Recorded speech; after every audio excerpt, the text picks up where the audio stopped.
The Happy Prince, written by Oscar Wilde. Text source from Project Gutenberg. Narrated by Lunacy. High above the city, on a tall column, stood the statue of the Happy Prince. He was gilded all over with thin leaves of fine gold. For eyes, he had 2 bright sapphires, and a large red ruby glowed on his sword hilt.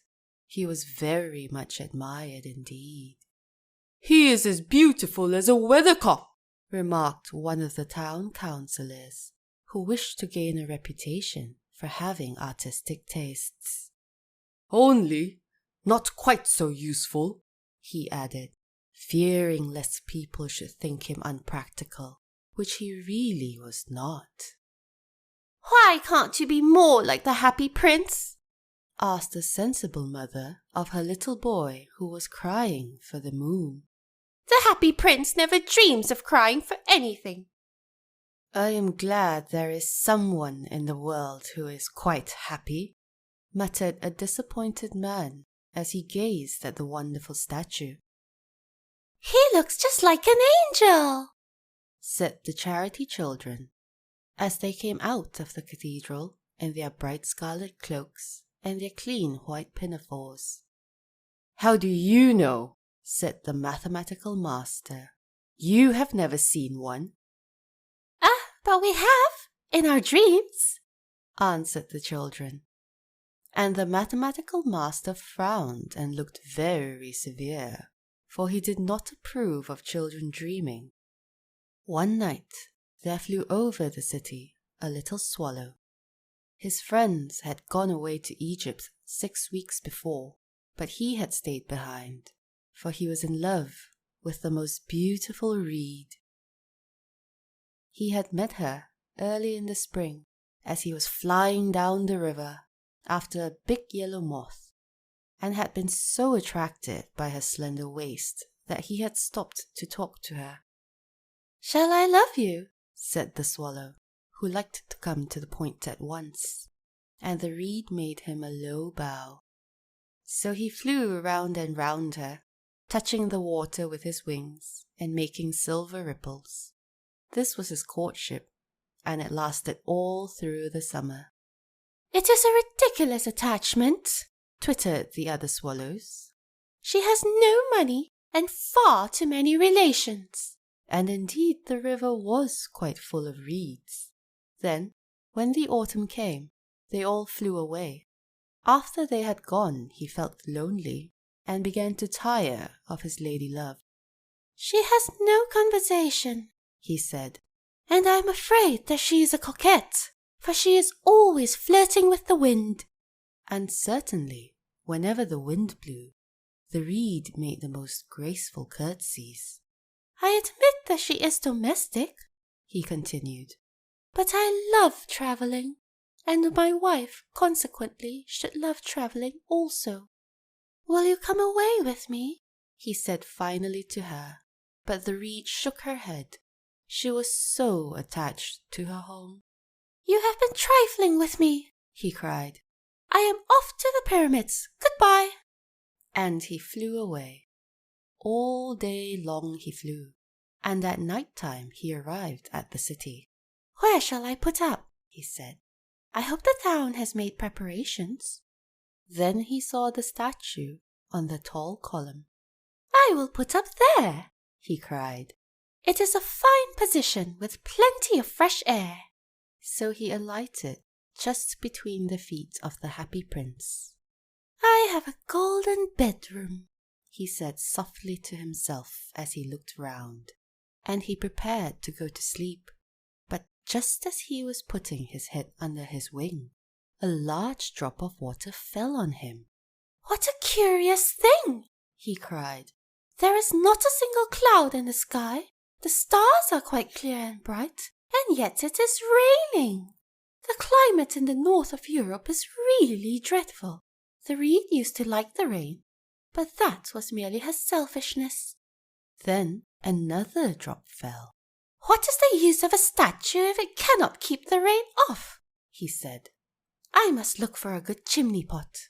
and he determined to fly away. But before he had opened his wings, a third drop fell, and he looked up and saw. What did he see? The eyes of the happy prince were filled with tears, and tears were running down his golden cheeks. His face was so beautiful in the moonlight that the little swallow was filled with pity. "Who are you?" he said. "I am the happy prince." "Why are you weeping then?" asked the swallow. "You have quite drenched me." "When I was alive and had a human heart," answered the statue, "I did not know what tears were, for I lived in the palace of Sans-Souci, where sorrow is not allowed to enter. In the daytime, I played with my companions in the garden, and in the evening, I led the dance in the great hall. Round the garden ran a very lofty wall, but I never cared to ask what lay beyond it. Everything about me was so beautiful. My courtiers called me the happy prince, and happy indeed I was, if pleasure be happiness. So I lived, and so I died, and now that I am dead, they have set me up here so high that I can see all the ugliness and all the misery of my city, and though my heart is made of lead, yet I cannot choose but weep." "What? Is he not solid gold?" said the swallow to himself. He was too polite to make personal remarks out loud. "Far away," continued the statue in a low, musical voice, "far away in a little street there is a poorhouse. One of the windows is open, and through it I can see a woman seated at a table. Her face is thin and worn, and she has coarse red hands, all pricked by the needle, for she is a seamstress. She is embroidering passion flowers on a satin gown for the loveliest of the Queen's maids of honor to wear at the next court ball. In a bed in the corner of the room, her little boy is lying ill. He has a fever and is asking for oranges. His mother has nothing to give him but river water, so he is crying. Swallow, swallow, little swallow, will you not bring her the ruby out of my sword hilt? My feet are fastened to this pedestal, and I cannot move." "I am waited for in Egypt," said the swallow. "My friends are flying up and down the Nile and talking to the large lotus flowers. Soon they will go to sleep in the tomb of the great king. The king is there himself, in his painted coffin. He is wrapped in yellow linen and embalmed with spices. Round his neck is a chain of pale green jade, and his hands are like withered leaves." "Swallow, swallow, little swallow," said the prince, "will you not stay with me for one night and be my messenger? The boy is so thirsty, and the mother so sad." "I don't think I like boys," answered the swallow. "Last summer, when I was staying on the river, there were 2 rude boys, the miller's sons, who were always throwing stones at me. They never hit me, of course. We swallows fly far too well for that. And besides, I come of a family famous for its agility, but still, it was a mark of disrespect." But the happy prince looked so sad that the little swallow was sorry. "It is very cold here," he said, "but I will stay with you for one night and be your messenger."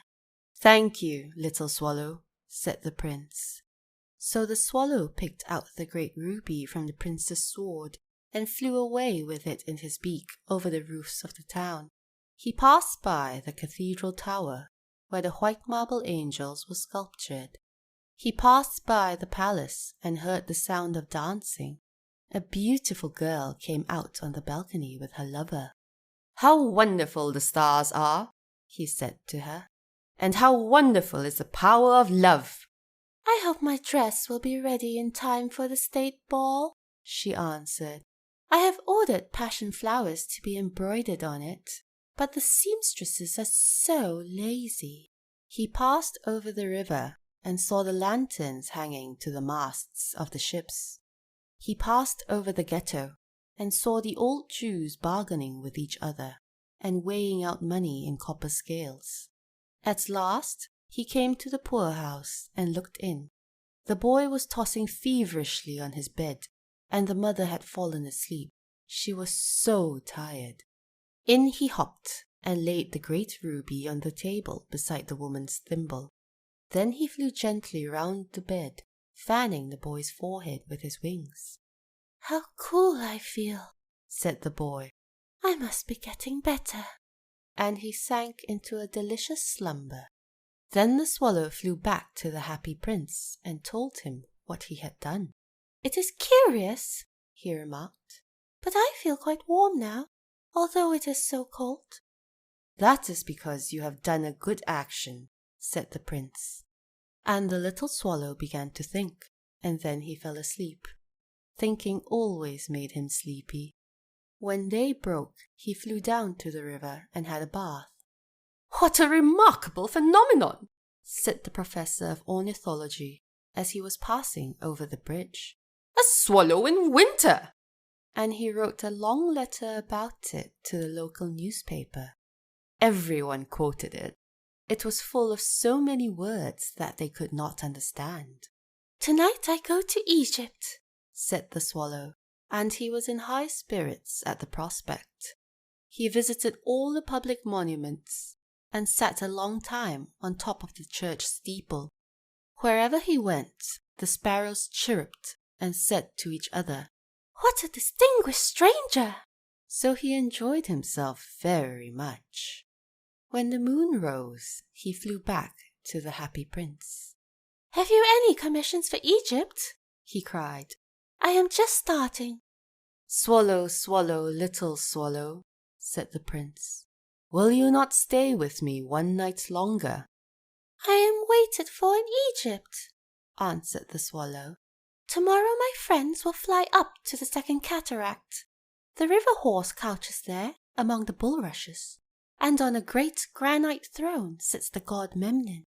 All night long he watches the stars, and when the morning star shines, he utters one cry of joy, and then he is silent. At noon, the yellow lions come down to the water's edge to drink. They have eyes like green beryls, and their roar is louder than the roar of the cataract." "Swallow, swallow, little swallow," said the prince. "Far away across the city, I see a young man in a garret. He is leaning over a desk covered with papers, and in a tumbler by his side there is a bunch of withered violets. His hair is brown and crisp, and his lips are red as a pomegranate, and he has large and dreamy eyes. He is trying to finish a play for the director of the theatre, but he is too cold to write any more. There is no fire in the grate, and hunger has made him faint." "I will wait with you one night longer," said the swallow, who really had a good heart. "Shall I take him another ruby?" "Alas, I have no ruby now," said the prince.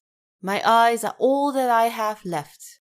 They are made of rare sapphires, which were brought out of India 1,000 years ago. Pluck out one of them and take it to him. He will sell it to the jeweler and buy food and firewood and finish his play."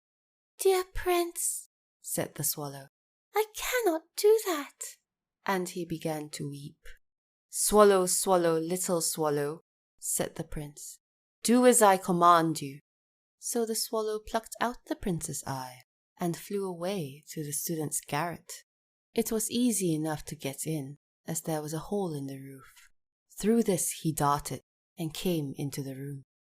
The young man had his head buried in his hands, so he did not hear the flutter of the bird's wings, and when he looked up, he found the beautiful sapphire lying on the withered violets. I am beginning to be appreciated, he cried. "This is from some great admirer. Now I can finish my play." And he looked quite happy. The next day the swallow flew down to the harbour. He sat on the mast of a large vessel and watched the sailors hauling big chests out of the hold with ropes. "Heave ahoy!" they shouted as each chest came up. "I am going to Egypt," cried the swallow, but nobody minded, and when the moon rose he flew back to the happy prince. "I am come to bid you goodbye," he cried. "Swallow, swallow, little swallow," said the prince, "will you not stay with me one night longer?" "It is winter," answered the swallow, "and the chill snow will soon be here. In Egypt, the sun is warm on the green palm trees, and the crocodiles lie in the mud and look lazily about them. My companions are building a nest in the temple of Baalbek, and the pink and white doves are watching them and cooing to each other. Dear prince, I must leave you, but I will never forget you, and next spring I will bring you back 2 beautiful jewels in place of those you have given away. The ruby shall be redder than a red rose, and the sapphire shall be as blue as the great sea." "In the square below," said the happy prince, "there stands a little match girl. She has let her matches fall in the gutter, and they are all spoiled. Her father will beat her if she does not bring home some money, and she is crying.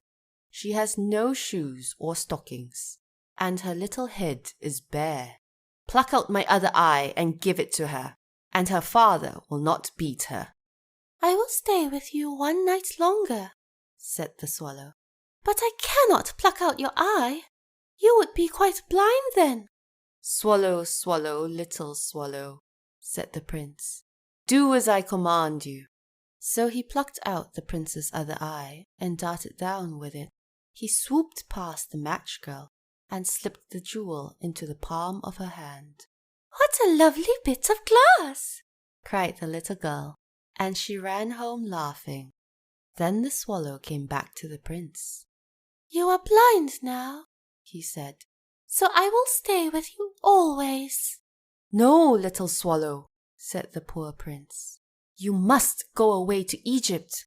"I will stay with you always," said the swallow, and he slept at the prince's feet.